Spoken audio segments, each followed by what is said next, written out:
Peaky Blinders has always been a show that is layered with deep storytelling, intense visuals, high stakes, mixing gang wars with politics in a way that actually meant something. So when they said the story would end with a movie instead of season 7, yeah, people were worried. And not unfairly. This isn't a small story you can just wrap up in 2 hours. But at the same time, there was still trust, because this show had earned that trust over the years. A lot of that hope came from where season 6 left things. It really felt like everything was building toward Oswald Mosley coming back in a big way. He wasn't just another villain. He was the only man who drove Thomas Shelby to the brink of the death and the only one that got away with it. Sadly, he wasn't even mentioned. Instead, we get a new villain, and don't get me wrong, I would have been fine if he was anywhere near Luca or Campbell, but he was miles off. He was not intimidating at all. In a show that gave us such iconic villains, this just looks like another side character. There's no tension around him, no real presence. And because of that, the stakes never feel as high as they should in what's supposed to be the final chapter. Another thing that really hurts the film is the absence of key characters. The soul of Peaky Blinders was always the family.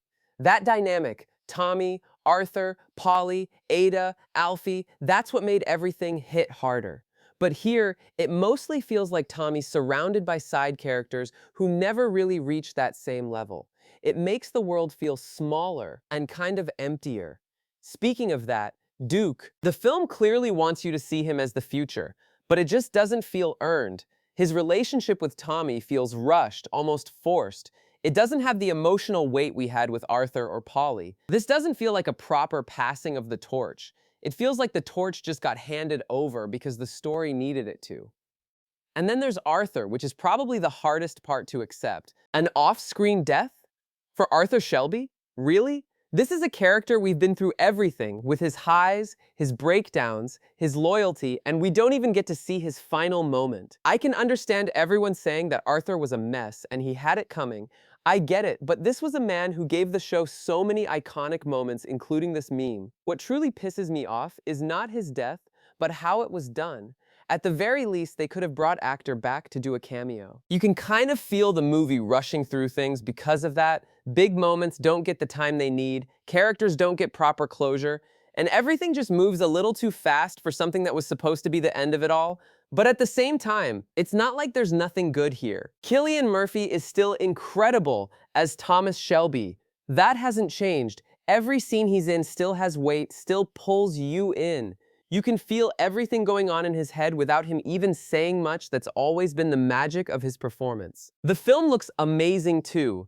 The cinematography, the music, the whole vibe, it still feels like Peaky Blinders. There are moments where it genuinely feels cinematic in the best way. And that funeral scene, yeah, that's the one part where it really hits. It's quiet, emotional, and heart-wrenching. Tommy's narration and the background score was so beautiful, it really brought tears to my eyes, which kind of makes everything else more frustrating. Because you can see the potential, you can see what this could have been, the pieces are there, it just doesn't fully come together. In the end, it doesn't feel like a bad ending, just an incomplete one. Like we got parts of a great finale, but not the full thing. And for a show like Peaky Blinders, that's probably the most disappointing part. Anyway, that's it for today, guys. Subscribe and hit the like button if you enjoyed the video. Share your thoughts in the comments as well. See you in the next video. Till then, bye-bye.